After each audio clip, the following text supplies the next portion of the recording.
templos han sido cerrados y haciendo una autoevaluación durante esta pandemia, hubo muchas cosas que en lo personal me llamaron poderosamente la atención. Y una de ellas fue el gran miedo que surgió en muchísimos cristianos. Y aclaro, en cristianos, porque yo entendería que el miedo le ocurriera a muchos ateos, a personas que no creen en el Señor, que no han nacido de nuevo. Pero a mí me sorprendió mucho en las redes sociales, en gente que me he cruzado en algunos llamados, aterrorizados, llenos de pánico, muertos de miedo a contagiarse. Y aclaro, entre paréntesis, no estoy haciendo una apología a no cuidarse. Yo mismo fui el que hace unas semanas dije, el protegerse, el ponerse un tapaboca, el lavarse las manos, etcétera, es como hoy ponerse el cinturón de seguridad cuando te subes al automóvil. Yo no estoy diciendo que eso esté mal. Lo que a mí me sorprendió mucho es el terror, el miedo, un miedo casi desmedido.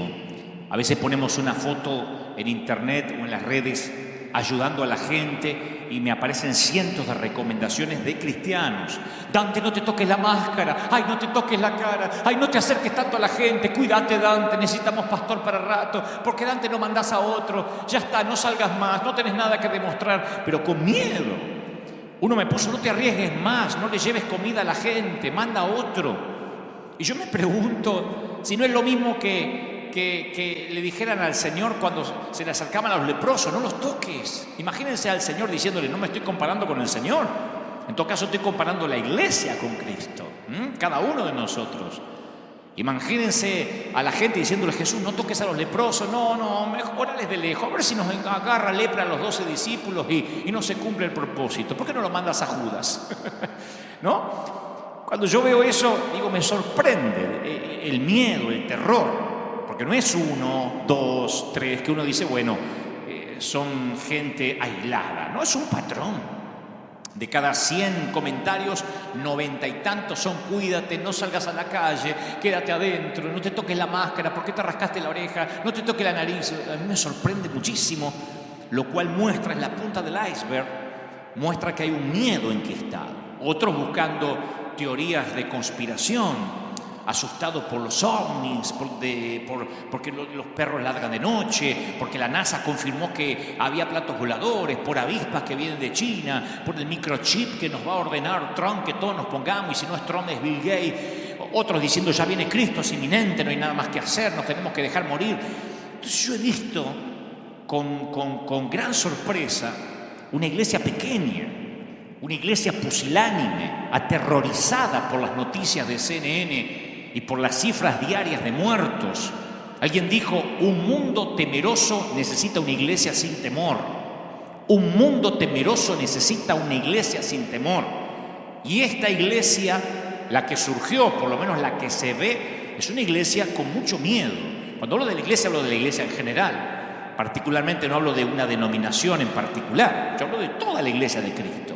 Leía que algunas iglesias estos días de California, de aquí, de este estado, pretenden abrir sus templos aún en contra de la ley, porque quiero aclarar a las otras partes del mundo que abrir las iglesias aquí es ilegal.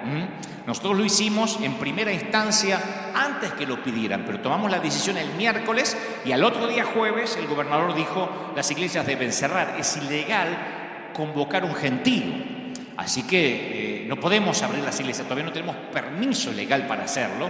Literalmente los pastores son detenidos, hacen que la gente no se pueda congregar, pero varios pastores, estaba leyendo alguna noticia por allí, varios pastores de California, algunos de ellos demandaron al gobernador de California y dijeron vamos a abrir a fin de este mes, quiera o no quiera el gobernador. No sé si la noticia es verdadera o falsa, pero me comuniqué con varios colegas y algunos están dispuestos a abrir las iglesias.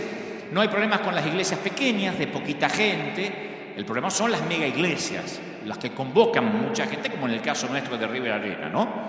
Y luego me envían un video de cómo sería el protocolo del Ministerio de Salud, al menos en los Estados Unidos. Creo que es en todas partes del mundo. Me dicen, vamos a abrir a fin de mes. Y yo dije, bueno, no es que esté a favor de estar en contra de la ley. Dije, pero bueno, si todas las iglesias, principalmente las más grandes, deciden abrir sus puertas, supongo que el gobierno tendrá que reaccionar a eso. No es una, no son dos, son todas.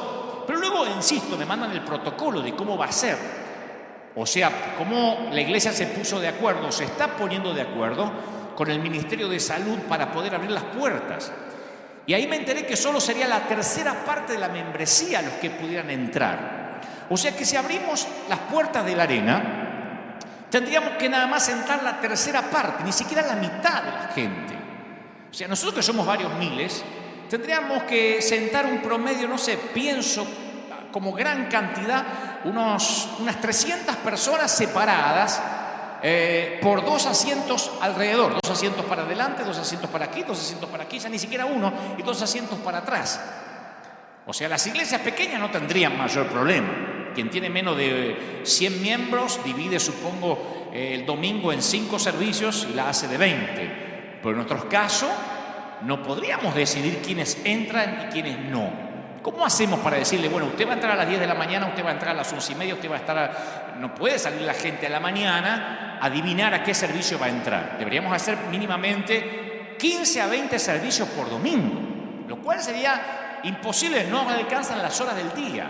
Pero tampoco la logística, no es que yo no quiera trabajar. Los que me conocen saben que yo soy trabajador y si tengo que hacer 30 cultos lo saben.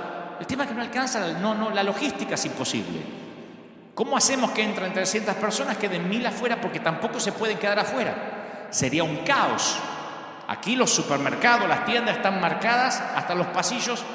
¿Quién va para aquella mano y quién viene en la mano contraria? O sea, uno no se puede cruzar con los carritos ni en los pasillos de un mercado. Así que ni siquiera podríamos tener las filas, no nos permiten tener filas afuera. Sería un caos también el estacionamiento.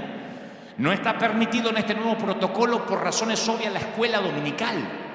Nos dicen la escuela dominical, imposible, este año no habrá escuela dominical. Yo no sé cómo serán nuestras iglesias, pero aquí las familias tienen muchos niños. Tenemos niños. Las familias tipo son de 4, de 5 chicos, de 2 bebés, niños de todas las edades. Aquí albergamos por servicio de 600 a 700 niños por servicio. O sea que estaríamos hablando de 1.500 niños aproximadamente que no pueden entrar. ¿Qué hacen los padres? O sea, los niños quedan excluidos en esta nueva normalidad de la iglesia. Los ancianos tampoco pueden venir a la iglesia por seguridad. El nuevo protocolo es que los ancianos no pueden venir. Si usted tiene más de 60, 70 años, considérese que está casi por morir o que podría morir. No venga a la iglesia.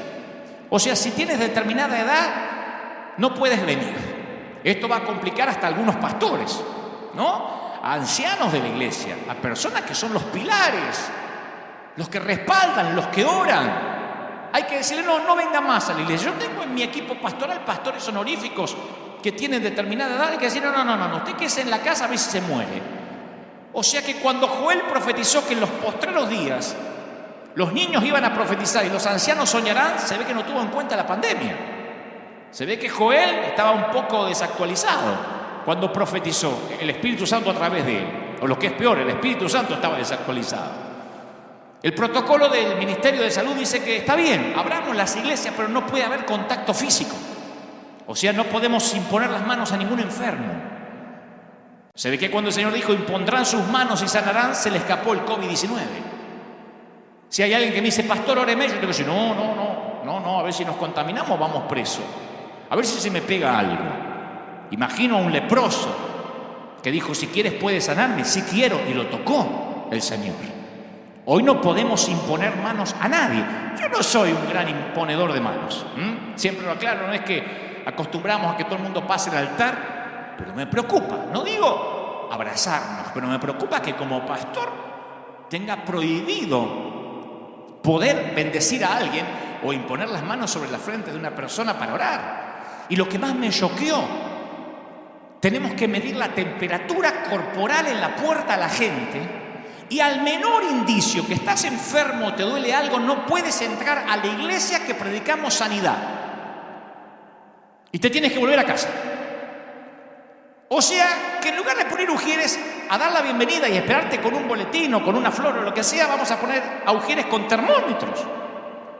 Y si tienes un poquito de fiebre o cara de enfermo, te tengo que mandar de vuelta. No puedes entrar a la iglesia donde se predica sanidad. Entonces, ¿de qué vamos a predicar? Yo me siento un hombre sin oficio, sin profesión, sin llamado, con esta nueva normalidad. No podemos orar por los enfermos, porque si estás enfermo no puedes entrar a ver si tu enfermedad contagia a los demás. Esto puede sonar una rebeldía, una apología. No, yo estoy diciendo porque bajo estas condiciones River Church no quiere, no queremos, no va a funcionar. Estoy esperando a ver qué van a hacer con los equipos grandes de fútbol, de básquet, de handball, con las grandes corporaciones multimillonarias que manejan millones de dólares, porque aún así ellos no pueden operar. Jugarán sin gente, no sé cómo lo van a hacer, como ya empezó en Alemania, pero así no puede funcionar una iglesia, porque que nos digan que no podemos orar por los enfermos, que si está enfermo se tiene que pegar la vuelta, que los niños y los ancianos no pueden entrar, es como decir, vuelve el fútbol pero sin pelota. Vuelvan pero sin Biblia. Esa es la peor persecución de la historia. Esa es la conspiración abierta. Esto sin contar que debemos adorar a Dios todo el servicio y hasta predicar con tapabocas. Y el coro tiene que estar todo separado. Los cantantes con tapabocas. Los músicos separados con un acrílico, como en jaulas de acrílico. Y limpiarnos, claro, los zapatos con cloro en una palangana en la puerta. Si creen que estoy exagerando, Dios sabe que no. Punto por punto es el nuevo protocolo si queremos abrir la iglesia. Y muchos pastores dicen, ok, abramos la iglesia. Con todos esos protocolos, no oremos por los enfermos, no tengamos contacto físico, separemos a la gente, cantemos con tapabocas. Mi pregunta ahora es, ¿qué haría el Señor? Ahora sí hay que preguntarse qué haría el Señor. Porque cuando nos dijeron, tomen precauciones, cuando nos dijeron, esperen porque esta pandemia va a llegar a su pico, hay que bajar la curva, todos obedecimos porque somos ciudadanos de bien. Pero cuando eso se transforma en miedo, el miedo lleva o deviene en control. El miedo permite el control del César. Y yo me pregunto si no estamos dándole al César lo que es de Dios.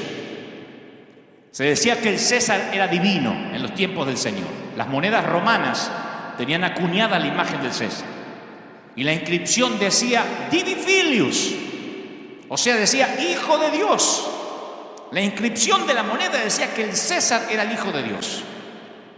Y cualquier israelita consagrado no llevaba esa moneda, porque violaba el mandamiento de no tener imágenes forjadas lejos del Dios que está en los cielos. Y Herodes puso de sumo sacerdote a un colaboracionista, a alguien que estaba inherente al poder, y Roma guardaba la llave del lugar santísimo del templo, y el sacerdote tenía que ir a pedírsela a Roma para entrar una vez al año. Se nos escapa este detalle. Herodes guardó la llave del templo. El gobierno trató de poner bajo llave a un reino que ellos no podían gobernar. Herodes quiso poner, bueno, lo intentó, poner bajo llaves a un reino espiritual. Y un día se acercan al Señor y le dicen, maestro, estos que siempre vienen con las preguntitas trampa. Sabemos que eres un hombre íntegro y que enseñas el camino de Dios de acuerdo a la verdad, que no te dejas influir por nadie. Primero, como dicen en mi país, le doran la píldora, ¿no? Le pasan la manito para querer tocar el ego del Señor, no sabiendo que el Señor ya sabía lo que ellos cavilaban en sus corazones. Sabemos, Señor, que tú no te fijas en las apariencias, así que danos tu opinión. ¿Está permitido pagar los impuestos al César o no? No es simplemente una pregunta técnica, como aquí en Estados Unidos pagamos al IRS, en Argentina le pagamos a DGI, en España le pagamos a Hacienda. No, aquí había algo más profundo. Un tal Judas, no el Judas que aparece en la Biblia, no los Judas que lleva el nombre, uno de sus libros lleva el nombre, un libro lleva su nombre, ni tampoco el traidor, otro Judas, había hecho una revuelta por los impuestos cuando Jesús era jovencito. Y Roma lo crucificó con sus 2000 seguidores, dejando las cruces como advertencia de los que se negaban a pagar los impuestos. Así que si Jesús decía sí, paguemos al César, se declaraba como un saduceo, como un colaboracionista, como parte de la integración. Si decía no, Roma tenía disponible otra cruz. Y entonces el Señor dice: hipócritas, ¿por qué me tienden trampas? Muéstrame la moneda para pagar el impuesto. No se pierdan ese detalle. Un detalle que se nos suele escapar. Jesús dijo: muéstrame la moneda. No la conocía. No tenía esa moneda. Porque no creía que el César tenía derecho a que se lo adorara. Y menos una moneda que dijera hijo de Dios. Y es ahí cuando dice la declaración que iba a cambiar el mundo. Denle al César lo que es de César y a Dios lo que es de Dios. Y cuando Jesús dijo eso, a diferencia de lo que se cree, que estaba intentando quedar bien con uno y con el otro, como decimos en la jerga, con Dios y con el diablo, porque algunos creen que Jesús ahí, bueno, quedó en la mitad, cumple con Dios y cumple con el gobierno. No, ese es el Jesús domesticado por Hollywood, a pedido de ciertas religiones que necesitaban a alguien que compitiera con Gandhi o con el Dalai Lama. Cuando él dice dar al César lo que es del César y dar a Dios lo que es de Dios, en realidad le estaba firmando su sentencia de muerte. Porque para Roma, decir que había cosas que no eran del César era traición. Todo era del César. Roma, el imperio, se adueñó hasta del templo y de la llave del templo. El imperio dijo, como tenían que entrar al templo, que se tenían que lavar con cloro los pies, que tenían que sacar los niños, que los viejos que los dejen morir en la casa, que los viejos ya no vuelvan a la iglesia, que canten con tapaboca, que se separen, que no se queden mucho tiempo, que no se aglomeren y cojo con lo que van a hablar. Porque en el imperio todo era del César, o por lo menos eso intentaba. Así que en este caso yo tengo que decirle al imperio, la iglesia no es de ustedes. La iglesia no es del imperio, ni del imperio americano, ni del imperio latinoamericano. La iglesia no es del Ministerio de Salud Mundial. La iglesia no pertenece a ninguna organización. La iglesia le pertenece a Cristo. No nos pueden decir cuál va a ser la nueva normalidad. No me pueden prohibir orar por los enfermos. Si yo tengo que volver a abrir las puertas de la iglesia impidiendo que los enfermos entren aquí, yo no tendré iglesia. Predicaré de otra forma, saldré a las calles. Pero no podemos tener una iglesia e impedir a la gente enferma que entre para que el sano no se contagie.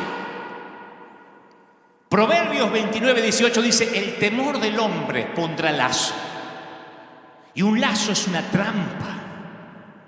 Isaías 51:17 nos amonesta: no temáis afrenta de hombres, ni desmayen por sus ultrajes.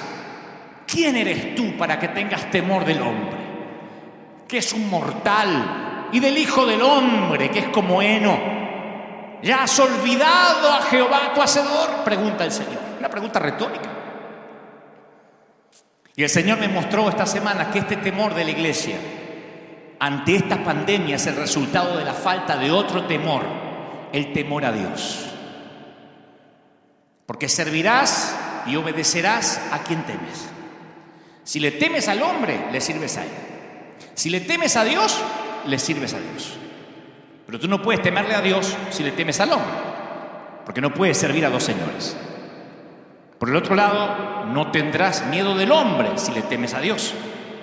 El temor a Dios ha estado ausente en cualquier sermón que hayamos oído recientemente. Díganme en un solo sermón que hayan oído en los últimos años acerca literalmente del temor de Dios. Es más, creo que esa ausencia del temor de Dios es lo que contribuye al desastre de este mundo y que está este mundo descendiendo rápidamente día a día como lo estamos viendo. Hasta la expresión temor a Dios hace años, cuando yo era chico, solía ser común y halagadora. Mi mamá decía, los nenes míos tienen temor a Dios, no harían nunca una cosa así, tienen temor a Dios. Era una frase halagadora. Ahora parece casi incomprensible para nuestra cultura actual. No lo enseñamos hace casi medio siglo y no lo estamos enseñando ahora. Esta generación casi no usa la frase temor de Dios. Por eso tienen tanto pánico a otras cosas. Porque el mismo Dios que nos invita a ir con toda confianza ante su presencia también espera que agrademos a Dios adorándolo con santo temor y reverencia, porque nuestro Dios es un fuego consumidor. Es un fuego que todo lo consume. Hebreos 12:28. El temor de Dios no es una doctrina muerta del Antiguo Testamento, del Dios malhumorado de Génesis a Malaquías. Si amas a Dios, solo le temerás a Él. Tu temor de Dios fagocitará todos los otros temores pequeños. A mí me duele mucho escuchar cuando la gente habla de Dios como si Dios fuera su asistente personal, su cadete, decimos en algunos países, ¿no? Su secretario, el que le lleva la maleta. Y es alarmante cómo se ve esto. Bueno, es alarmante la falta de respeto, que yo lo hablaba hace un par de domingos, el domingo pasado, hacia los pastores, hacia los servidores, hacia los líderes. Vayan a cualquier red social, pongan YouTube, esos videos que hablan mal de todo el mundo, no lo hacen los ateos. No lo editan los inconversos ni los brujos. Nuestros enemigos ya no son los brujos. Nuestros enemigos son los propios creyentes, que con creyentes así, ¿quién necesita diablo? Hablan acerca de los siervos de Dios de la misma forma en que los noticieros hablan de los políticos. Y yo sé que capaz que muchos ministros han actuado más como políticos que como hombres de Dios, pero aún así son siervos de Dios y nosotros no nos corresponde ser jueces. Hace poco alguien ateo me dijo, estuve leyendo, alguien que, bueno, no sé si es ateo, pero por cierto no ha nacido de nuevo, por ahí cree en Dios a su forma. Y me dice, ¿sabes? Estuve flaco leyendo cómo escriben los evangélicos acerca de otros evangélicos. Dice, jamás había visto una comunidad con tanto odio encima. Si Dios realmente los lee a ustedes, ¿no tienen miedo que los liquide? No me lo preguntó un teólogo, me lo preguntó alguien que quizá va a la iglesia católica una vez al año, si es que va. Me dijo, ¿cuánto odio y resentimiento? ¿Cómo escriben? Dice, ni en los partidos políticos se atacan así.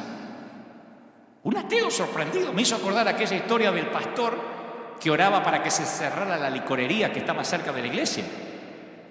Y entonces había hecho cadenas de oración para que la licorería, para que el bar donde se juntaban los borrachos del pueblo se cerrara. Y cada vez que pasaba el pastor, imponía las manos así y decía, ciérrate en el nombre del Señor, consúmete en el nombre del Señor, aún delante del dueño ateo, que salía, lo insultaba y el pastor le decía, esto se va a cerrar, oraba de la vereda de enfrente. Y un día, en una tormenta, la tormenta eléctrica, cae un rayo encima de la licorería y le quema todo el bar, todo el negocio. Y el dueño se acordó de las oraciones del pastor. Y entonces le hace una demanda, lo lleva a la corte. Lo lleva a la corte, dice, se me quemó el bar, la licorería, porque cayó un rayo, porque el pastor oró para que eso pasara. Y el pastor dijo, no, este caso lo tengo ganado. Porque cuando se presentó dijo, yo no tengo nada que ver, yo no manejo la lluvia, yo no manejo las tormentas eléctricas, yo no tengo nada que ver, yo lo único que hacía es orar, pero yo no tengo nada que ver. Y el juez dijo, esto es increíble. Tengo ante mí a un ateo que cree en el poder de la oración y a un pastor que no cree que su oración haya producido algo. Yo siempre me acuerdo de esa historia, cuando un ateo me dice, increíble ustedes, ¿no tienen miedo que Dios los liquide? Porque creo que hasta hasta los que no conocen a Dios tienen más temor de Dios que muchos que sí lo conocemos. Cuando le tenemos temor a Dios, respetamos las personas y los siervos que Él pone. Y esto no es una defensa hacia mí, porque yo ya estoy en otra liga en el sentido de que de verdad no me importa. Yo ya pasé esas materias. Pero a veces me apena como muchos consiervos son atacados, como la gente puede ser tan visceral para hablar. David no levantó su mano contra el rey Saúl, aún después de que Saúl matara a 85 sacerdotes del Señor. Imagínense, si mañana sale un pastor y mata a otros 85 pastores. David le temía a Dios. David era un fugitivo porque su suegro intentaba matarlo. Y vos pensabas que tenías problemas con tu suegra. El hombre que le entregó a su hija en el altar lo persigue como un animal salvaje. Pero algo inesperado sucede. No ocuparé mucho contando la historia, pero sé que los que saben de Biblia conocen la historia. Saúl se mete a hacer sus necesidades en la cueva donde David está en el fondo oculto. Saúl, dice la Biblia, entra, se supone a ser número 2, no número 1, porque dice que David tuvo bastante tiempo para pensar, meditar qué hacía y qué no hacía. O sea que Saúl no estaba necesariamente orinando. Perdonen que sea tan explícito, pero esto es determinante para entender lo que va a ocurrir. Y David se encuentra a unos centímetros de ser el nuevo rey, porque ahí está Saúl haciendo sus necesidades completamente indefenso. Una oportunidad única en su vida. Y David se negó a tomar la situación en sus propias manos porque sus huellas dactilares iban a llenar todo lo que Dios quería hacer. Y cuando ponemos nuestras huellas dactilares sobre algo, es que estamos tomando las cosas en nuestras propias manos en lugar de ponerlas en las manos de Dios, porque no le tememos. Cuando no tenemos temor de Dios, ponemos nuestras manazas encima, abrimos nuestra bocaza. Cuando yo recuerdo los momentos más decisivos de mi vida, los momentos en que Dios me bendijo más, los puntos de inflexión donde yo pasé de un nivel a otro, son aquellos en los cuales no aparecen mis huellas dactilares por ninguna parte. Solo Dios abrió las puertas. Que el Señor me libre de hacerle daño al rey, dijo David. No puedo alzar la mano contra él porque es el ungido del Señor. David no respetaba tanto a Saúl, sino la unción que había caído sobre él. El mismo aceite que cayó sobre su cabeza había caído sobre la cabeza de Saúl. De este modo David hasta contuvo a sus hombres y no les permitió que atacaran a Saúl, su enemigo, que lo perseguía como un animal salvaje. David solo le cortó el borde de su manto. Y ese momento es tan épico como cuando enfrentó a Goliat. Esto debería estar en las ilustraciones de los libritos de la escuela dominical, porque es más difícil no matar a Saúl que matar a Goliat. Matar a Goliat es un acto de poder que sí podía hacer. No matar a Saúl es un acto de fuerza de voluntad. Por temor al Dios que lo ungió, no hacer lo que sí podía hacer. No hacer lo que sí podía hacer. Y la fuerza de voluntad es la forma más pura del poder. La cruz es un ejemplo de esa clase de poder. Porque el poder de Jesús era impresionante. Sanaba enfermos, resucitaba muertos. Pero lo que me dio vida eterna no fue la resurrección de Lázaro. Lo que a mí me dio vida eterna fue no fue lo que él podía hacer. Lo que me transformó fue lo que habría podido hacer, pero decidió no hacer. ¿Me explico? Dijo Jesús: ¿crees que no puedo acudir a mi Padre? Y al instante no pondría a mi disposición más de 12 legiones de ángeles. Una legión romana era una unidad militar que constaba de 6.000 soldados. Jesús estaba diciendo que si quería, hacía así, y su Padre le mandaba 72.000 ángeles a su favor. Eso no es solamente amor. No fue el poder del imperio romano lo que mantuvo a Jesús en la cruz, fue su fuerza de voluntad. El Señor se deleita en los que le temen, dice el Salmo 147:11. Génesis 20 cuenta la historia de la mentira de Abraham en cuanto a su esposa Sara. A algunos se les perdió esta historia, pero ahí están las escrituras. En un momento Abraham tiene miedo y afirma que Sara era su hermana en lugar de su mujer. El problema es que estaba entre gente peligrosa y tenía una esposa muy linda. Y él creía que el rey Abimelech lo iba a matar para agregar esa esposa a su harén, por lo que Abraham miente, esperando que el engaño le salve el pellejo. Y Sara se salva de la deshonra solamente porque Dios se le aparece en sueños a Abimelech y le revela la verdadera identidad, que era la mujer, no la hermana. Y entonces Abimelech se enoja y quiere que Abraham le dé una explicación. Le dice: ¿por qué, Abraham? Che, ¿por qué? Bueno, no sé si dijo che, pero capaz que empezó ahí el acento argentino. ¿Por qué me engañaste? Y Abraham dice una frase que a mí me conmueve hasta el día de hoy. Te engañé porque ciertamente yo sé que este es un lugar donde no hay temor de Dios. No le tenemos miedo a lo que no conocemos. Si no conoces a Dios, no le tienes temor. Por eso los pequeños tocan el fuego la primera vez. Los nenes todos hemos tocado una estufa caliente alguna vez. La gente que no conoce a Dios es lógico que no le tenga temor. Por eso no vacila en actuar de manera inmoral. Pero en Romanos 3 el apóstol Pablo nos da un listado largo de quejas acerca de gente impía y la concluye en el versículo 18 citando el Salmo 36. No tienen temor de Dios en absoluto. Yo entiendo que quien no tenga a Cristo no tenga temor de Dios. Pero los que tenemos a Cristo, los que hemos nacido de nuevo. Un pastor hace poco me decía, olvídate de tener temor de Dios, pensá nomás en tener a tu mamá viva. Me decía este pastor, mi mamá no me dejaría a mí hablar mal de otro consiervo, aún con la edad que tengo. Tengo casi 60 años y si mi mamá me viera escribir algo en una red social de otro consiervo, me dice, ¿qué está haciendo mi hijo? Yo no lo crié para eso. ¿Por qué no se dedica a predicar que es a lo que Dios lo llamó?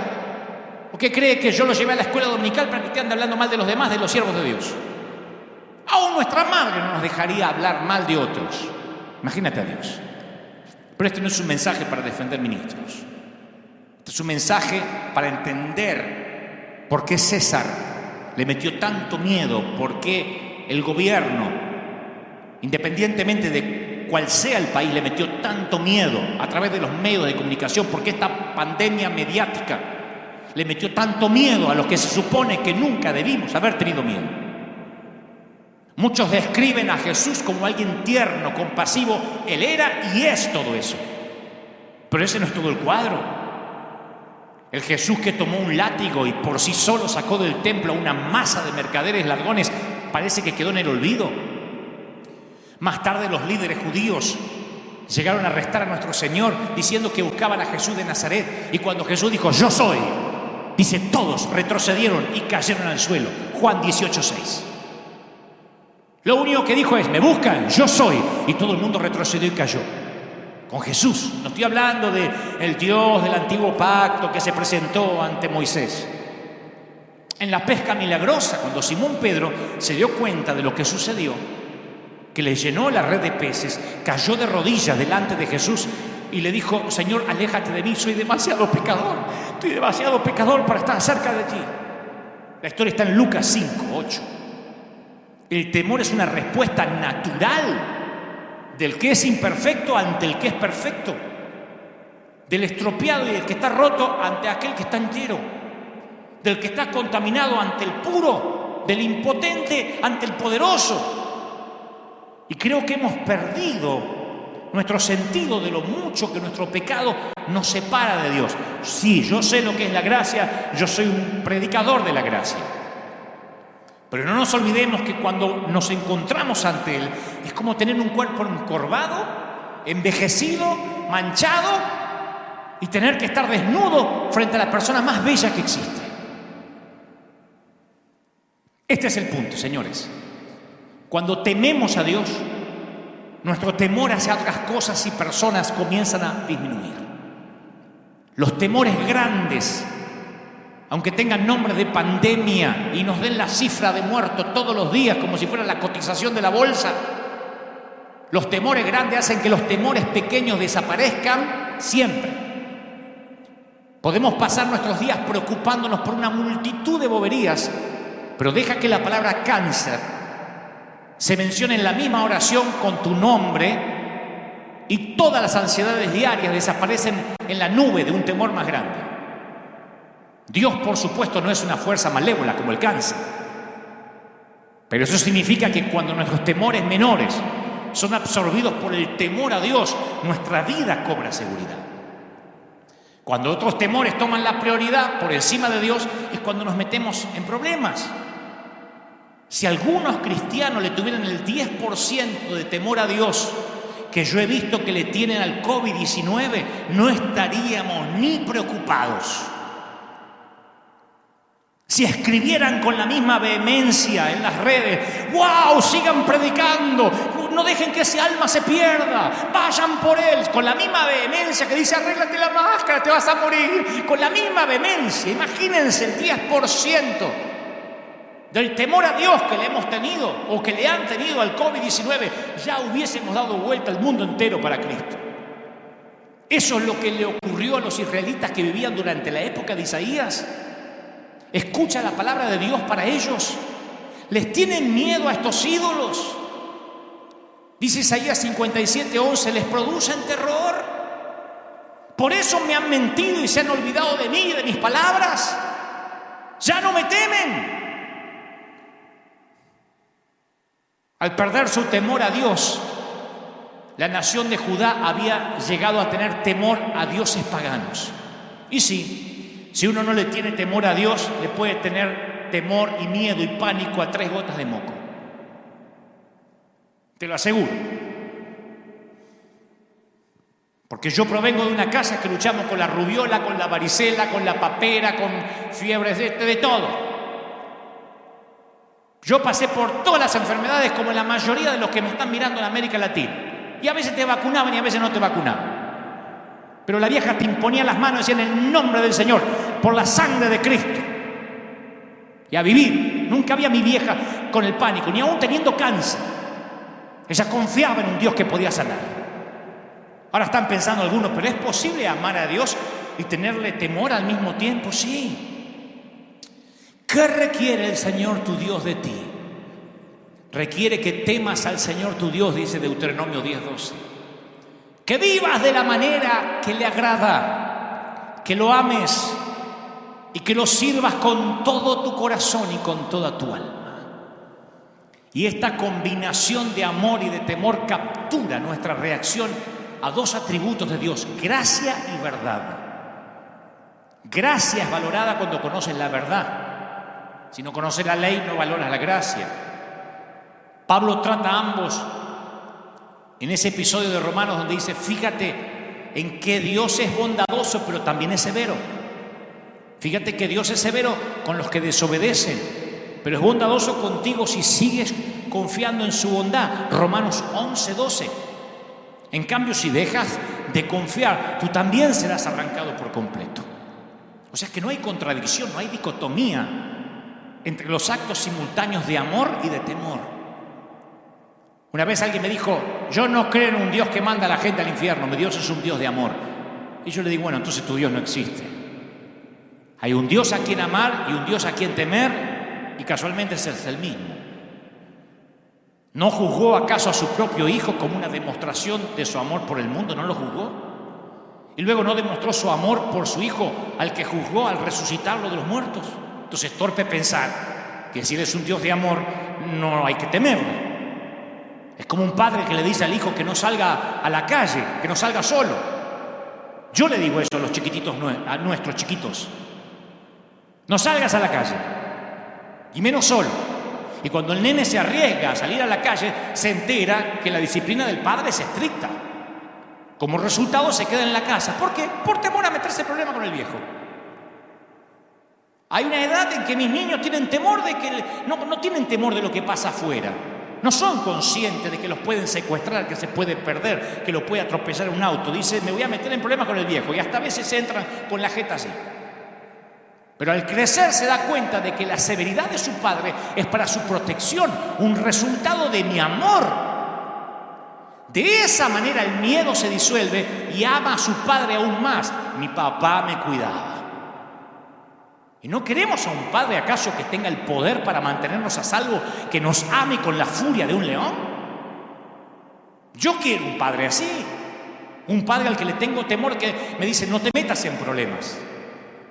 Anda por el camino recto, porque me ama. El padre al que ama disciplina. Y hay un montón de promesas para el que le teme. Y a mí me sorprende que estas promesas para el que tiene temor de Dios no son muy predicadas tras nuestros púlpitos. Principalmente porque hay tantos buscadores de promesas. Vieron que hay predicadores profundos y también están de los otros, los que tiran palabritas de positivismo. Yo digo, ni aun eso las encuentran. Miren las promesas que hay para los que temen. Promesa de provisión. Teman al Señor, los de su pueblo santo, pues los que le temen tendrán todo lo que necesitan. Hasta los leones jóvenes y fuertes confían en el Señor, pero en algún momento tienen hambre. A ustedes no les faltará ningún bien. Salmo 34:9. La promesa de protección. El Señor vela por los que le temen, por aquellos que confían en su amor inagotable. Los rescata de la muerte y los mantiene con vida en tiempos de hambre. Salmo 33, 18. Resulta que temiéndole a Dios te mantiene en tiempos de hambre. La promesa de la pureza llevó nuestros pecados tan lejos de nosotros como del oriente al occidente. El Señor es como un padre con sus hijos, tierno para los que le temen. Salmo 103, 12. La promesa de prosperidad. Qué feliz es el que teme al Señor. Todo el que sigue sus caminos gozará del fruto de su trabajo. Qué feliz y próspero será. Esa es la bendición para los que le temen. Salmo 128, 14. Días prolongados. El temor del Señor prolonga la vida, pero los años de los perversos serán truncados. Proverbio 10, 27. Y hasta el profeta Malaquías dice que Dios guarda las palabras de los que temen al Señor en un rollo de memorias. Como que tiene una grabadora y ahí va guardando las palabras de los que temen. Los que temían al Señor hablaron entre sí y el Señor escuchó lo que dijeron. Y lo escribió en un rollo de memoria para registrar los nombres de los que temían al Señor. Malaquías 3:16. La promesa de la perpetuidad, de que lo que hagas permanezca. Oh, si tuvieras un corazón así, si estuvieras dispuesto a obedecerme y a temerme, entonces te iría bien a ti y a tus hijos. Deuteronomio 5, 29. Yo digo, ¿por qué no predicamos más acerca del temor de Dios cuando tantas promesas son inherentes? Ocurren. No hay que orar por prosperidad, no hay que orar por perpetuidad, no hay que orar por nada, casi teniendo temor de Dios. Hay que orar por amor. Ahora, ¿es posible aprender a tener temor a Dios? La Biblia dice que sí podemos. Cuando Él se preparaba para darle su ley a Israel, le instruyó a Moisés y le dijo: convoca al pueblo que se presente delante de mí y yo mismo los voy a instruir y aprenderán a temerme. Y le enseñarán a sus hijos para que me teman. Deuteronomio 4:10. Qué lindo que nuestros hijos tengan temor de Dios. No tenés miedo que tu hijo meta la pata, que ande teniendo sexo por ahí, que salga a robar, que se meta en drogas. No, mi hijo fue criado en el temor de Dios. Antes de hacer algo, él tiene temor de Dios. No hay que controlarlo, no hay que ver no hay que ponerle una aplicación en el celular para ver dónde va, no hay que ponerle filtros en internet. Tiene temor de Dios. Así nos criaron a nosotros. A nosotros no tenían manera de seguirnos si no había celular. No teníamos los recursos que tienen nuestros hijos, pero no había manera de controlarnos. Lo único que podían es afirmarnos en el temor de Dios, no en el miedo, el temor de Dios. El rey David escribió: vengan, hijos míos, y escuchen, y les enseñaré a temer al Señor. Salmo 34:11. Las últimas palabras que alguien dice antes de su muerte frecuentemente se consideran de mucho significado. Y con eso en mente considera las últimas palabras del rey David. ¿Tú sabes cuáles fueron las últimas palabras del rey David? Si tuviéramos que poner alguna frase en su epitafio, serían estas palabras. Está en segundo libro de Samuel, capítulo 23, versículo 3. ¿Habrá un justo que gobierne entre los hombres, que gobierne en el temor de Dios? Esas fueron las últimas palabras de David. ¿Habrá un justo que gobierne con temor de Dios? Imagina si nuestros presidentes tuvieran temor de Dios. Nuestros diputados, nuestros senadores, todos esos politiqueros que están por ahí dando vueltas, si tuvieran temor de Dios, si el filtro fuera el temor a Dios. Ahora, ¿qué hacemos nosotros? Les exigimos a ellos que son ateos lo que nosotros no tenemos.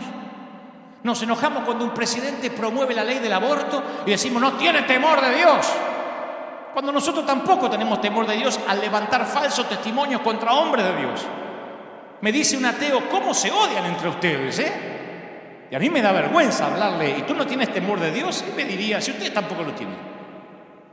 Queremos que los ateos teman cuando yo mismo, en este país, vi como muchos cristianos, voy a hablar de este país, no sé lo que será en América Latina, Pero queremos que los inconversos tengan temor de Dios, y yo en este país he visto como muchos cristianos a veces dejaban de venir los domingos porque les salía un trabajito, una chambita de $50 al día. ¿No viniste el domingo? No, es que hay que aprovechar para trabajar. Me salió $50, tengo que trabajar. Pastor, tengo que trabajar. ¿Y dónde están tus $50 ahora? ¿De qué te sirven? Por 50 mugrosos dólares hay gente que dejó de congregarse. $20 algunos. Algunos pensarán en algunos países, eso es plata acá. A donde sea, aunque sean $100. He visto como otros cristianos, por una comida del Día de la Madre, por un partido del Mundial, porque jugaba el Chivas y el América, faltaban al servicio. Aquí en el River Arena, gente que se suponía era fiel, un día dejaba de venir. Le preguntabas, ¿qué pasó? ¿Te enfermaste? No, es que estaba el partido. Y ahora que no hay fútbol, dice, ay, cómo extrañamos los servicios. No son todos, gracias a Dios. La mayoría son fieles. Pero yo he visto mucha gente que el hilo más delgado, era la iglesia. Yo vengo de una generación a la que no se le ocurría faltar un culto. Yo vengo de una generación que te tomabas 3, 4 colectivos o buses o como se diga para ir a congregarte con lluvia. Estuvieras enfermo, no. Ahora el nene tiene una tosecita y el hilo más delgado es la iglesia. ¿No viniste? No, es que el nene se levantó con catarro, hizo... Entonces dije, no voy para no contagiar. De verdad, la falta de temor de Dios cambia las prioridades. El que tiene temor de Dios aprovechó. El que tuvo temor de Dios aprovechó los servicios. No faltó a ningún servicio mientras pudo. Estuvo. Yo hace 10 años que no falta un domingo aquí. Y si alguna vez no llegué, que fueron 2 veces, es porque estaba haciendo un superclásico en Argentina y por razones horarias no tenía avión para llegar. Y estuve aquí cada domingo con dolor de muelas, con piedras en los riñones, con fiebre. La gente ni se enteró. Siempre aquí con una sonrisa. Porque yo siempre decía, hoy podría ser el último domingo. Y fíjense, un día de marzo fue el último domingo.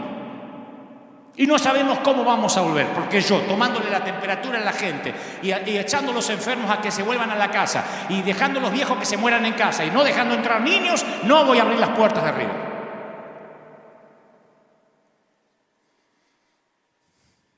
Te sorprendería saber que ese temor que estoy hablando de Dios jugó un papel importante a lo largo de la historia de la iglesia. Las épocas de espectacular avivamiento espiritual siempre se iniciaron con una renovación del temor a Dios. Vemos evidencia de esto en Hechos capítulo 5. Un hombre y su esposa traen una ofrenda de una parcela de terreno que habían vendido. No era la cantidad total que habían recibido de la venta, pero ellos quisieron que pareciera de esa forma. Nadie les pidió traigan el total. Hubiesen dicho trajimos la mitad de la venta y quedaban como señoritos ingleses. Pero los tipos dijeron, traemos la mitad y vamos a hacer de cuenta que traemos todo para parecer buenos ante la vista de otros creyentes. Y honraron la apariencia sobre la verdad. Y no tuvieron temor a Dios, le tenían temor al hombre, al líder. Trajeron la ofrenda, mintieron y cayeron muertos. Está en el Nuevo Testamento, en la nueva dispensación de la gracia. Murieron porque mintieron en la presencia de la gloria de Dios. Y dice, y vino un gran temor sobre toda la iglesia y sobre todos los que oyeron estas cosas, Hechos 5:11. No estoy enojado. Nada más estoy transmitiendo lo que creo Dios puso en mi corazón. Yo te voy a decir por qué creo que este virus, por sobre todas las cosas, reveló la falta de temor de Dios en gran parte de la iglesia. Cuando Dios está quieto, nuestros corazones son revelados. Y Dios estos días, estas últimas semanas, parece haber retenido su gloria para probarnos. ¿Somos reverentes aún cuando su presencia no se manifiesta? Porque cuando Dios separó el mar rojo y lo llevó a través de la tierra seca, ellos cantaron, danzaron y gritaron por la victoria. Sin embargo, unos pocos días después, cuando su tremendo poder no era aparente y la comida y la bebida escaseaban, se quejaron contra Dios.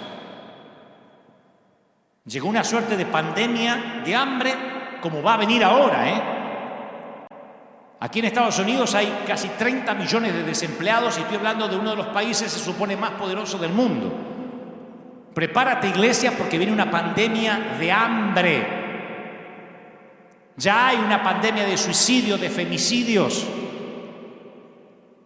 Hay la locura de que en países como en Argentina han soltado violadores, presos, para que no se agarren el coronavirus, los mandan de vuelta a que se metan en la sociedad. Hasta violadores volvieron a convivir con el niño violado para evitar que se contaminaran por temor. Lo que se viene es mucho peor de lo que hemos vivido. Esto es un ensayo, una prueba. Muchas veces estos días me dijeron, ¿será que esto es un ensayo para lo que va a venir, el nuevo orden mundial? Ni necesitamos ser tan escatológicos. Ni necesitamos buscar los símbolos de Juan en Patmos. Esto se ve claro como el agua.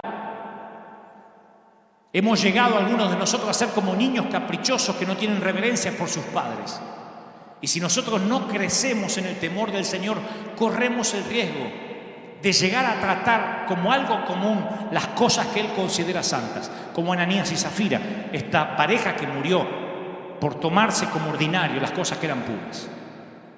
Y todos nos hemos convertido expertos en la bondad de Dios. Yo soy un gran predicador. Cuando digo gran no es que sea bueno comparado con otros, digo un predicador que usa mucho su dialéctica para hablar de la bondad de Dios. Pero no solo la bondad de Dios es la que hay que considerar. Una persona que solo considera las bondades y la gracia de Dios abandona el temor y le gana el orgullo y la mundanalidad. De la misma forma que el que solo se queda atrapado en el temor de Dios y no en su amor, entonces cae en el legalismo. Son ambos, el amor y el temor de Dios, los que nos guardan por la senda estrecha. Yo quiero señalar algo que pasa desapercibido para la mayoría de la gente.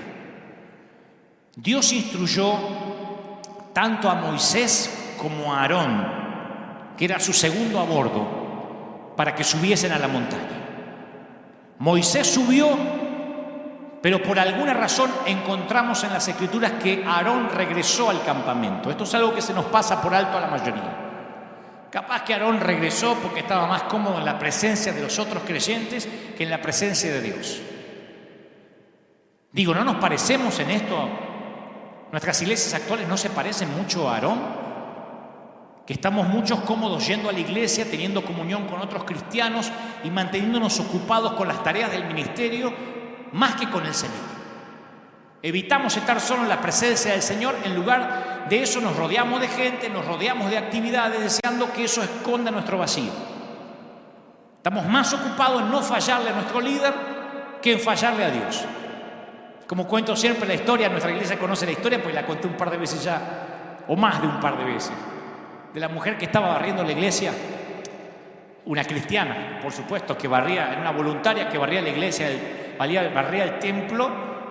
Estaba sola, no la ve nadie, mira para un lado, para el otro y mete toda la basura debajo de la alfombra. Y se escucha una voz fuerte que dice, yo vi lo que hiciste. Y la mujer aterrada grita, ¿quién es? ¿Quién es? Y le dice, soy Dios. Y la mujer dice, ay, qué susto, pensé que era mi apóstol. Yo pienso que Aarón tendría el síndrome de esta barredora. Ay, pensé que era el pastor, pensé que le iba a fallar al líder, menos mal que era Dios. Y Josué, por el otro lado, tenía un corazón que buscaba a Dios. Quería estar tan cerca de Dios como le fuera posible. Permaneció al pie de la montaña por 40 días mientras Moisés estaba con Dios. Estuvo tan cerca como pudo, sin llegar a donde solo Moisés y Aarón habían sido invitados. Y mientras que Josué esperaba en la montaña, el pueblo en el campamento crecía en inquietud. Porque cuando uno se queda en estos momentos de pandemia, crece la inquietud. Claro, estaban en una tierra extraña. Su líder se había ido por más de un mes y Dios no se había revelado todavía. Entonces empezaron a cuestionar a Dios, a Moisés. Viendo, dice la Biblia, el pueblo que Moisés tardaba en descender del monte, se acercaron a Aarón. A Aarón, el segundo a bordo de Moisés. Mirá lo cara rota que eran estos tipos. Pero acá hay un cara rota peor. Un cara de piedra peor. se acercan a Aarón y le dicen: mira, Moisés está tardando mucho, ¿por qué no nos haces dioses? Para que vayan delante de nosotros, porque este varón que nos sacó de Egipto ya no va a volver y no sabemos qué le haya pasado. La historia está en Éxodo 32. Claro, ahora Dios estaba quieto y la verdadera naturaleza de los que no tenían temor a Dios quedó expuesta. Porque fácilmente podemos temer a Dios mientras Él está haciendo milagros y demostraciones de su poder. Con iglesia llena somos todos Messi. O el Chicharito. O Suárez, qué sé yo. Con la iglesia llena todo el mundo dice: ¿cuánto están contentos? ¿Cuánto están felices? Y a su nombre, dígale que está a su lado. ¡Aleluya! Todos están llenos de poder. Con templos cerrados cambia la cosa. Dios está buscando por aquellos que son temerosos de Él cuando aún no perciben su poder, cuando los templos están cerrados, como los niños que obedecen a sus padres cuando sus padres no lo están mirando. ¿No es esa la verdadera obediencia? Cuando nadie está alrededor para verificar. ¿No es la obediencia que nos pedían nuestros padres? Mi mamá me decía: pórtese bien cuando yo no esté, porque si usted se porta mal, la que pasa vergüenza soy yo. Mamá estaba más interesada en que yo me portara bien cuando ella no estaba que cuando estaba presente. Porque eso hablaba de ella, que me había criado bien. Y ahora parece que Dios desapareció. Está en la montaña con Moisés. O parece que Dios desapareció, dio vuelta a la cara y nos permitió la pandemia. Dios le dice a Israel: ¿no he guardado silencio desde tiempos antiguos y ustedes nunca me han temido? Isaías 57:11. En otras palabras, cuando la gente no lo veía mostrarse asombrosamente, actuaban como que Él no estaba ahí. Y yo he visto, y ustedes también, a muchos en esta pandemia, actuar como que Dios no está acá, o que está durmiendo la siesta, o que a Dios se les descontroló todo. El silencio de Dios de hace casi más de 2 o 3 meses expuso las verdaderas motivaciones del corazón y la legitimidad de cierta gente. Es una pandemia. Mientras se enfrentan las pruebas, no en un servicio ungido, cuando un verdadero creyente es revelado. Y noten lo que hizo el cara de piedra Aarón. Aarón le dijo: bueno, tráiganme todos los zarcillos de oro, lo que está en las orejas de las mujeres, los hijos, tráiganmelo. Entonces todo el pueblo apartó los zarcillos de oro que tenían en sus orejas, lo que tenían en las muñecas, se lo trajeron a Aarón y él le dio forma, dice la Biblia, de buril, e hizo un becerro de fundición. Entonces dijeron: Israel, estos son sus dioses que los sacaron de Egipto. ¡Aarón! ¡Aarón! ¡Che! ¡Aarón! Porque se nos va ese beso de la Biblia, como que el becerro lo hizo un ateo endemoniado. Aarón, el copastor, dijo: acá tienen el becerro que lo sacó de Egipto. ¿De verdad? Con el botín de Egipto hicieron un ídolo fuera de la bendición de Dios.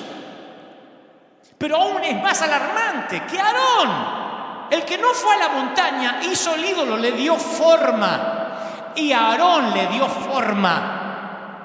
Había sido el vocero de Moisés. Había estado parado al lado de Moisés, había visto cada plaga de Egipto, cada milagro. Y ahora le tenía temor a la gente y le dio lo que ellos querían. Le temió más al hombre que a Dios. Y por eso fue intimidado por la gente. Eso lo hizo un líder débil. Cuando fue confrontado por Moisés y Moisés le dijo: ¿te dejaste intimidar? ¿Sabe lo que dijo este? Respondió Aarón: no se enoje, mi señor. Tú conoces que el pueblo es inclinado al mal. Me dijeron: hacemos un Dios que vaya delante nuestro. Y yo dije: ¿tienen oro? Sí. Y bueno, me lo dieron, lo eché en el fuego y salió este becerro. Lo querés matar al tipo. Salió el becerro. O sea que tirás oro en el fuego y se arma un becerro solo. El tipo no tomó responsabilidad por lo que había hecho. Estaba atrapado en el temor al hombre. Salió este becerro. Los líderes que temen al hombre retrocederán. Le darán a la gente lo que quieren en lugar de lo que necesitan. Se convierten en presas fáciles para la intimidación. El hombre que teme a Dios solo está preocupado por lo que Dios dice acerca de él. El hombre que teme al hombre está más preocupado por lo que el hombre dice acerca de él, más que por lo que piensa Dios. No es que no queremos ofender a la gente. El reino de Dios no es una democracia, es un reino. Por eso es el reino de Dios, no es la republiqueta de Dios. En algún momento vas a ofender a alguien, solo asegúrate que ese alguien no sea Dios. Quizás los hombres de David se ofendieron porque David no mató a Saúl cuando lo tenía en la cueva ahí, haciendo número 2 y posiblemente estreñido de vientre. Porque tuvo tiempo hasta de cortarle parte de su túnica. Pero David dijo, yo no voy a tocar al ungido. Saúl solo quería cuidar su reputación, eso fue aquello que los diferenció siempre con David. Hay 2 versículos que reflejan la inseguridad de Saúl. Dice Samuel 14, 1 Samuel 14:35. Y luego salió Saúl y construyó un altar al Señor. Fue el primer altar que levantó y el último. Una sola vez le reconoció que las victorias que tenía eran de Dios.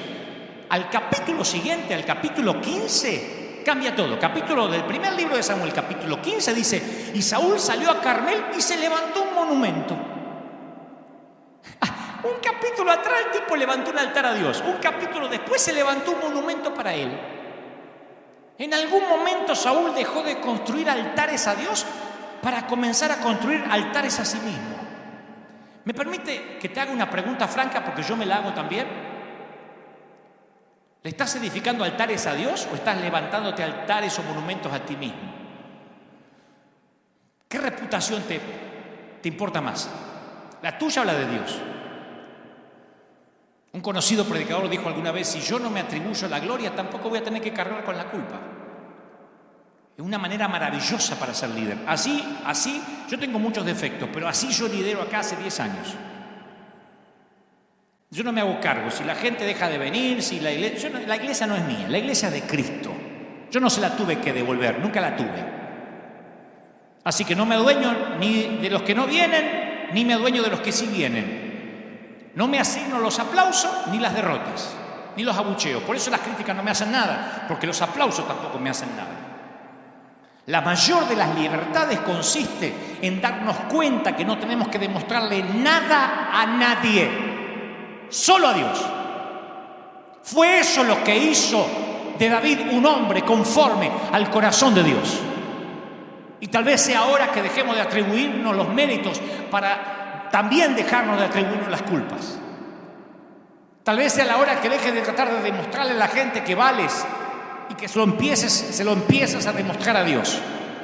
Tal vez sea la hora de dejar de levantarte monumentos a ti mismo o dejar de levantarnos monumentos a nosotros mismos. Claro que me incluyo, para comenzar a edificarle altares a Dios. Cuando yo era joven moría, cuando yo era jovencito, porque todavía soy joven, pero cuando era más pibito, yo moría porque me invitaran a predicar a congresos importantes, esos que aparecen muchos famosos en el flyer, en el afiche. Mi meta era llenar la agenda de invitaciones en todo el mundo. Imagínate, tenía 22 años, 21 años y estaba con todos los titanes de la fe. Me sentía Justin Bieber entre los cantantes consagrados. Entonces yo quería fabricar oportunidades, y todo lo que fabricamos con nuestras huellas dactilares nunca viene con la garantía de Dios.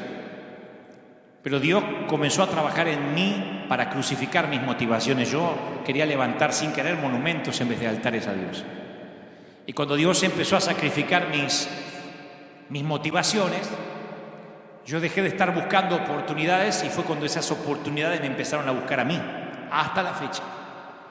Y me acuerdo que estaba en un congreso gigantesco con muchos oradores en cierto país, y cuando estás en un congreso como esos, tus motivaciones son puestas a prueba.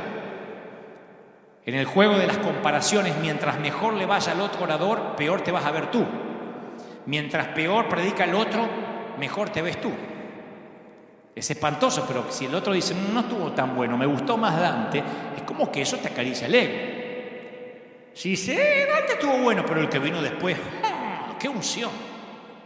Entonces, si eres inseguro, te toca, ¿no? Yo siempre, sin querer, no quería que al otro le fuera demasiado bien. No que le fuera mal, porque tampoco le vaya muy bien, porque me dejaba mal parado, yo estaba empezando. No me gustaba estar a la sombra de alguien. y codiciaba los elogios de la gente por mi inseguridad. Y recuerdo que luego de una oratoria en un gran congreso, pasa detrás mío un ungidísimo hombre de Dios que luego nos hicimos amigos y hasta me terminó invitando a su congregación en su país. Pero pasó detrás mío y me destrozó, me liquidó. Faltaba que dijera Dante Miguel Gebel. Dijo, esos muchachitos argentinos que se creen chistosos y esto y lo otro. Tú puedes hacer muchos chistes de suegra, pero si no tienes el poder de Dios, me liquidó. No sé si en el espíritu, en la carne, pero me liquidó. Y el anfitrión que me había invitado, estaba sentado al lado mío, me acuerdo que me pone la mano en la rodilla y me dice, flaco, no te preocupes, estas cosas pasan. Ya vas a aprender. Menos mal que aprendí cuando tenía 21. Y ahora que tengo 3 ahora que tengo unos años más, ya aprendí. La raíz del temor del hombre es el amor a uno mismo. Cuando amas tu vida, buscas salvarla. Entonces serás intimidado por cualquier cosa que te amenace. Otro orador, una cuarentena, un virus, lo que sea. Una persona que le teme al hombre ofenderá al único que no ve a fin de no ofender a los que sí ven. Ofenderá al único que no ve a fin de no ofender al que sí ve. Jesús exhortó, amigos, no tengan miedo o temor a los que matan el cuerpo, porque nada más pueden hacer. Ahí está, ese es el versículo clave para la pandemia. No tengan temor a los que matan el cuerpo, porque es lo único que pueden hacer. Yo les enseñaré a quien deben temer, Lucas 12:4. Temed a quien después de haber quitado la vida tiene poder para echarte en el infierno. Sí os digo, a ese temed. Más clarito, manzanitas.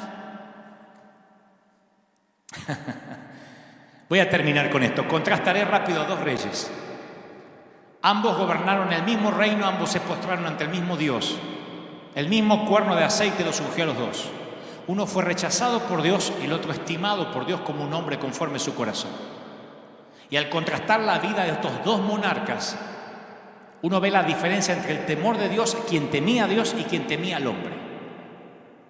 Hay uno de los incidentes más dramáticos y menos estudiados de la Biblia. En la vida de Saúl es una escena memorable y olvidable. Memorable para los que lo leemos, pero deberíamos olvidarla. Saúl había estado reinando por 2 años.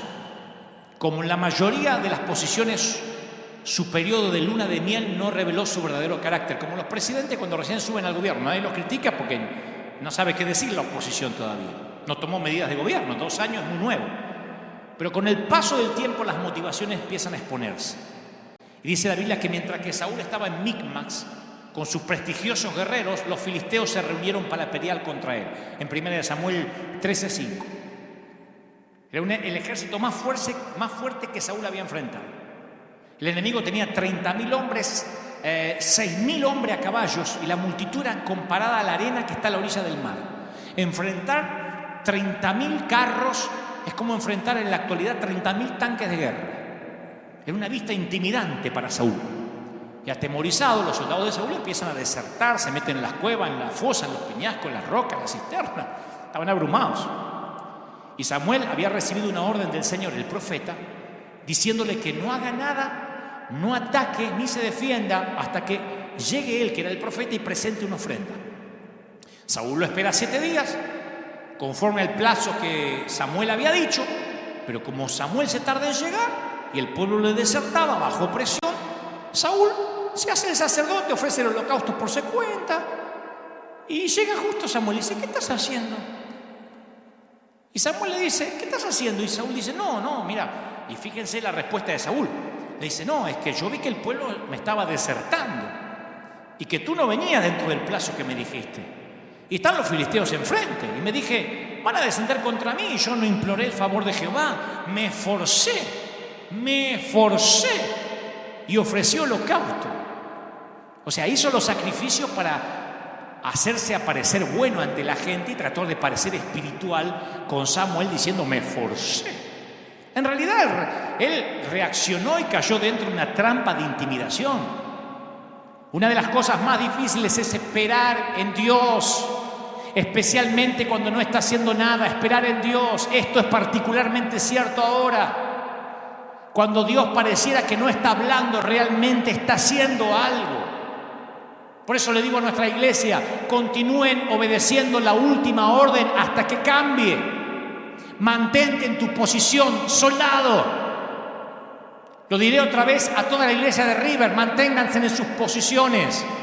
Se supone que soy tu pastor y estamos juntos en esto. No dejaré a nadie atrás, vivos o muertos, aunque nos tengamos que pelear contra el gobierno, aunque tengamos que enfrentar a Trump en la Casa Blanca, yo no los dejaré solos. Manténganse en sus posiciones. Que Dios no esté aparentemente diciendo nada no significa que duerme la siesta como Baal. Así que después que Samuel lo reprende, pronuncia este juicio sobre Saúl: tu reino no va a ser duradero. Jehová se buscó un hombre conforme al corazón de él y lo designó para que sea príncipe sobre su pueblo, porque tú no guardaste una orden. Saúl construyó una historia en desobediencia en situaciones de gran presión. En otro incidente parecido, se dio a los deseos del pueblo de tomar el botín de guerra de una ciudad que Dios había ordenado destruir totalmente. No quería perder nunca el favor del pueblo. Yo he pecado, dijo Saúl, y quebranté las palabras porque consentí la voz del pueblo. Y Samuel dice: pero otra vez, Saúl, escuchando al pueblo. Y más adelante dice: sí, yo sé, yo pequé, pero por favor, hónrame delante de los hombres. Primera de Samuel 15:30. Cabezón, hónrame delante de los hombres. Sí, yo pequé, pero por favor, no me retes delante de la gente porque pierdo intención de votos. Yo pensé que la dictadura empezó un poco más acá, en Cuba o en Venezuela. Repetidamente Saúl transgredió porque tenía miedo al hombre. Y esto sucede con frecuencia con líderes que son inseguros. Muchos en estas cuarentenas se han sentido completamente solos. Creo que Dios permite que esto suceda. Y Él no lo provoca porque no es el autor del mal. Yo lo dije desde el primer mensaje que hablamos de la pandemia. Pero Él se refrenará de intervenir porque tiene un propósito en estos tiempos de desesperación. Y a propósito del César en los tiempos de Roma, yo estuve pensando mucho qué vamos a hacer como River, porque yo me considero un hombre que teme a Dios. Entonces tuve que ver en las Escrituras, en los tiempos de Roma, cuando el Señor dice: al César lo que es del César, y a Dios lo que es de Dios. Lo dijo cuando eso era una declaración de guerra, porque todo se suponía era del César. Había tres maneras de reaccionar ante el gobierno del Imperio Romano. Los celotes, que decidieron rebelarse, ir contra la ley. Ellos querían derrocar a los romanos por la fuerza. Eran terroristas, disidentes del gobierno de facto. Y los metían presos por faltar a la ley y no impactar a nadie. Yo no voy a ser un celote en este tiempo. No me voy a hacer meter preso. No voy a permitir que por una torpeza mía, por infringir la ley, termine arruinándose un propósito divino. No en este momento. Había otra manera de reaccionar en los tiempos de Roma: los esenios. No se los menciona en la Biblia, pero en los libros históricos se los reconoce a los esenios como la comunidad que se retiró por completo para tener una vida de pureza. Dormían en cuevas, tipo los menonitas. Eran austeros, creía que ellos iban a heredar el reino a través de la pureza. Tampoco impactaron a nadie. El Señor no fue un esenio, y yo tampoco pretendo ser uno. No me voy a retirar. Yo no voy a correr y meterme en una cueva hasta que esto pase. Estaban los saduceos, la tercera manera de reaccionar, que se integraron al sistema muertos de miedo. Ellos estaban interesados en el reino, aquí y ahora, lo que podamos. Si no puedes vencerlos, únete a ellos. Y trabajaban como cobradores de impuestos, mostraban lealtad al César, cambiaban de Dios. Esos no tenían problemas. Le decían: a partir de ahora no entran más ancianos a la iglesia. Perfecto. No queremos niños, está bien, no habrá niños. Siempre había de esos aceptando todo lo que el César decía. Jesús dijo: la violencia como los celotes no es el camino. No voy a pelear contra la ley. La retirada como los esenios no es el camino, no voy a huir. La integración como los saduceos no es el camino, no voy a rendirme. Y abrió un cuarto camino. Hay cosas que no son del César. Hay cosas que ni siquiera le competen a él. Herodes puede tener la llave del templo y el sacerdote tiene que ir a pedírsela una vez al año, pero no tendrá la llave Herodes del reino de Dios.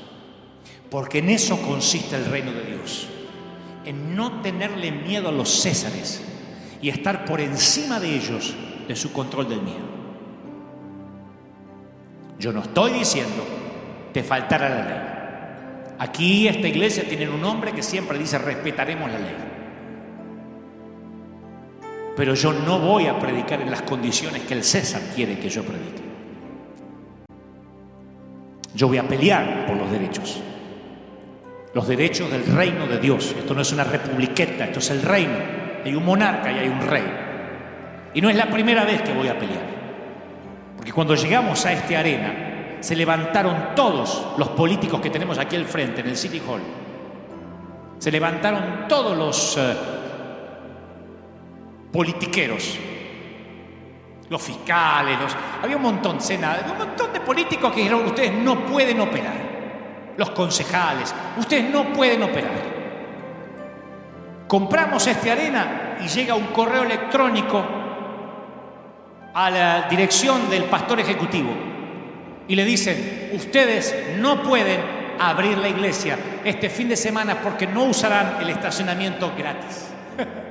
Aquí hay un montón de estacionamiento que dice free, gratis. Y esto decía: no, el estacionamiento es para los que van a los restaurantes, de los que van a Disney, no para los de la iglesia. Mandaron un correo.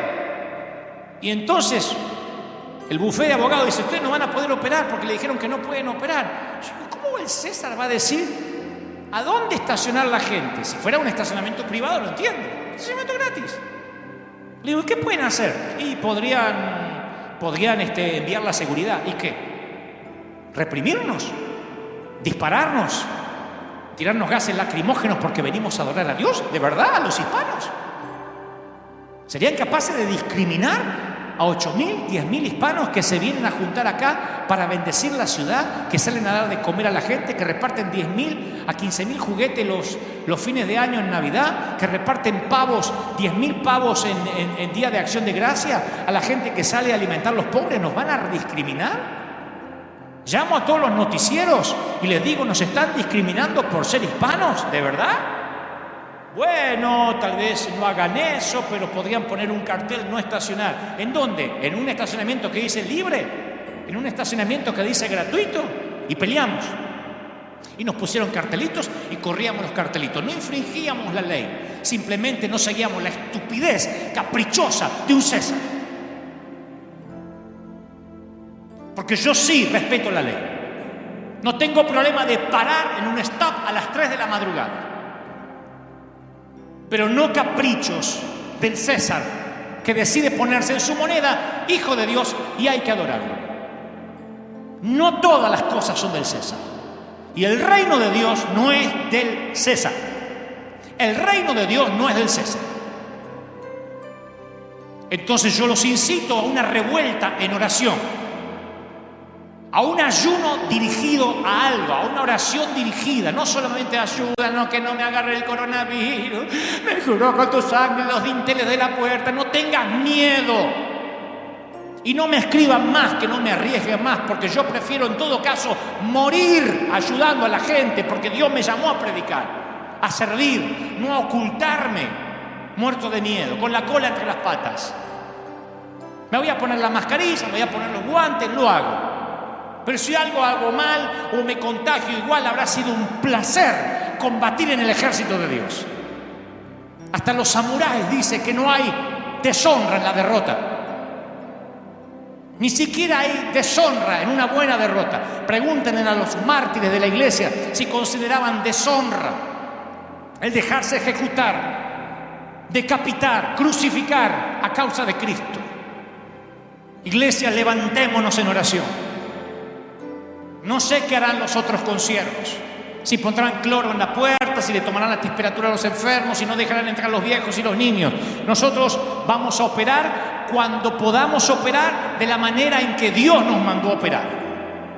Y si no nos permiten operar con una multitud, si yo no puedo imponer las manos a los enfermos aquí, si tengo que echar a los enfermos que no entren, entonces cerraremos el templo y yo saldré a las calles.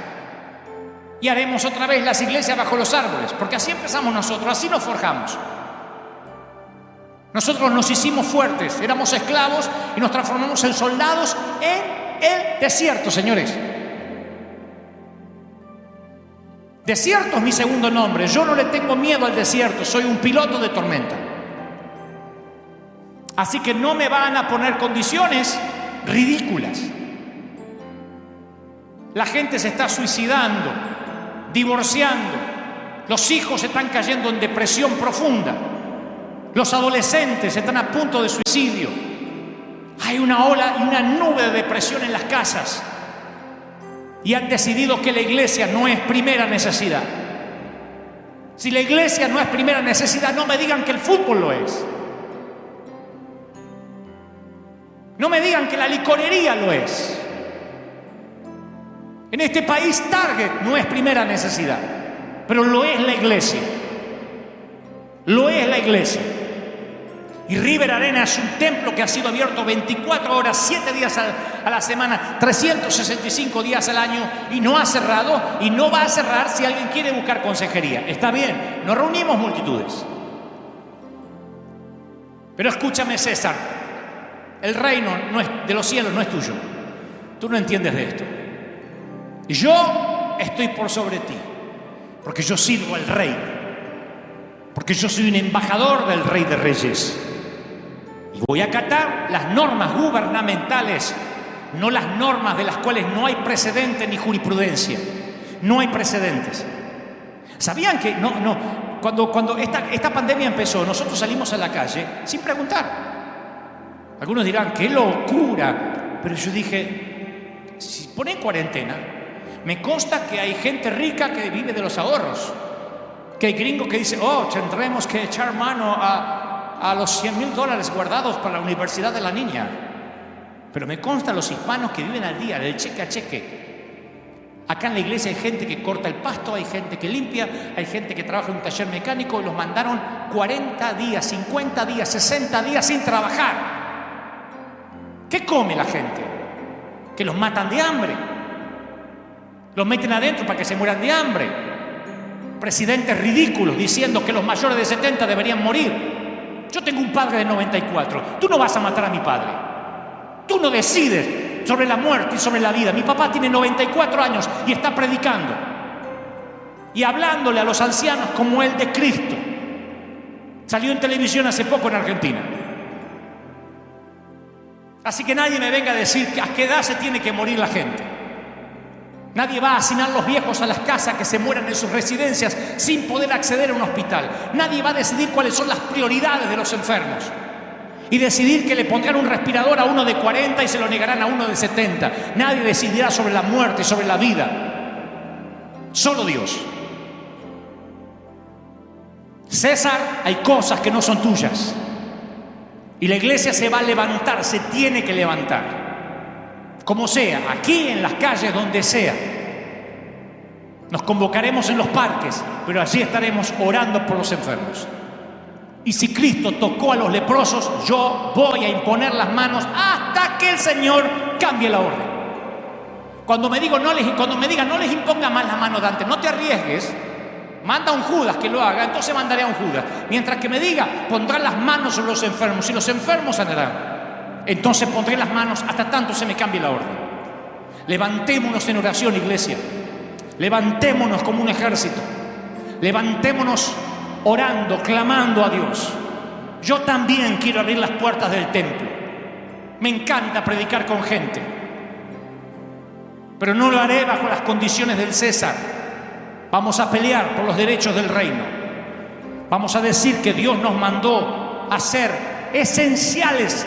El mundo gime por la manifestación de los hijos de Dios. Salgamos y demostremos que somos luz. que somos sal, porque la luz no se oculta debajo de un almud, porque la sal, si no sirve para salar, pierde su sabor, pierde su sentido, su propósito. Oro por los que están por primera vez, oro por los que se sumaron hace poco. Te incito a una revuelta de oración. Te incito a ser alguien que provoque al Dios de los cielos, que le tape la boca a los que quieren tapar la iglesia, a los que quieren decirnos que no nos acerquemos a la gente, a los que dicen que los niños no pueden entrar a la iglesia ni habrá escuela dominical para ellos. Vamos a orar. No saben lo que ocurre cuando 2 o 3 se ponen de acuerdo en un mismo propósito. Yo no sé si la pandemia es todo mentira, parte de verdad. No entraré en ese detalle, no me corresponde ahora. No sé si es verdadera, me consta que hay gente que vio partir a sus seres queridos y hay muchos muertos, y hay otros tantos que puede ser conspiración, no lo sé. Al cabo es irrelevante a lo que estamos hablando. Nosotros salvamos vidas. Cuando la pandemia comenzó, dijimos, salgamos a salvar vidas, salgamos a dar de comer a la gente, y salimos. Y alguien me dijo, ¿y si nos detienen? Que nos lleven presos por darle de comer a la gente. Diremos a los noticieros, tenemos comida. Y nos están metiendo presos por ayudar a los que se están muriendo de hambre. Yo golpeo las puertas, yo no mando gente, yo golpeo las puertas de la gente. Y acá te sale una mamá con 5 chiquititos, así, una escalerita, que te dice, ay, trajo leche, ay, mis nenes no comen hace 3 días. Anda a explicarle que la cuarentena, el nuevo orden y para que no contagiar. Si yo tengo con mi nene que se muere de hambre, yo salgo a trabajar de lo que sea, aún a riesgo de que yo me agarre el virus. Reaccionemos, iglesia. Las cosas ya no van a ser como antes. Esto no va a volver a la normalidad como antes. El mundo ha cambiado tal como lo conocemos. Y si nosotros le tenemos temor al hombre, nunca le tendremos temor a Dios.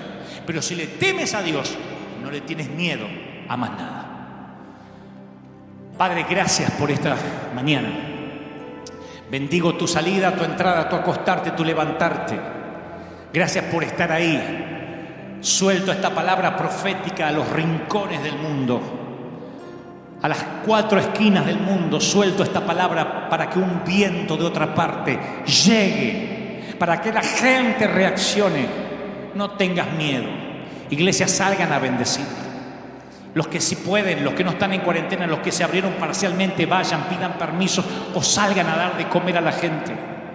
Y si hay que correr un riesgo, ¡córranlo! Pero no se muevan de la asignación que Dios los puso. Somos un ejército, no somos borregos asustados. Somos un ejército. Ejército del escuadrón divino. Comandantes en jefe del escuadrón divino. Batallón del ejército de Dios. Firme, no aflojen. No se muevan de ahí hasta nuevo aviso. Que Dios te bendiga. Que Dios te guarde. Que Dios haga resplandecer su rostro sobre ti. Gracias, que me dicen que hay miles y miles conectados. Sea la palabra soltada. Y que el COVID fair termine. Que el miedo termine. Y que quede solo el virus. Lo cual no es nada. Hemos luchado con gripes, con pestes amarillas, hemos luchado con pestes peores. Lo que nunca habíamos vivido era una pandemia mediática como esta. Y en el nombre del Señor nos levantamos como iglesia y decimos, ¿dónde está muerto tu aguijón y dónde sepulcro tu victoria? No tengas miedo, Dios está contigo. No le tengas miedo a lo que puede matar el cuerpo, dijo Jesús. Teme a aquel que te puede enviar al infierno. A ese temer. Y si temes a Dios, no tendrás miedo a nada más. Chao, que Dios te bendiga. Ahí están las vías de comunicación para que se conecten con nosotros, para que este río sea más profundo y llegue más lejos que nunca antes. Dios te bendiga. Hasta la próxima, aquí, desde River Arena.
Everything I used to live for faded slowly out of sight. Now my days just circle around you like I'm lost without a light. All the noise just turns to silence when your memory comes through. And the world I once was chasing now feels small and shaped like you. My whole world is only you. Every thought keeps breaking through. You're so close inside my mind, but so far in real life. I can feel you everywhere, in the things we never shared. All this love I'm going through never reaches you.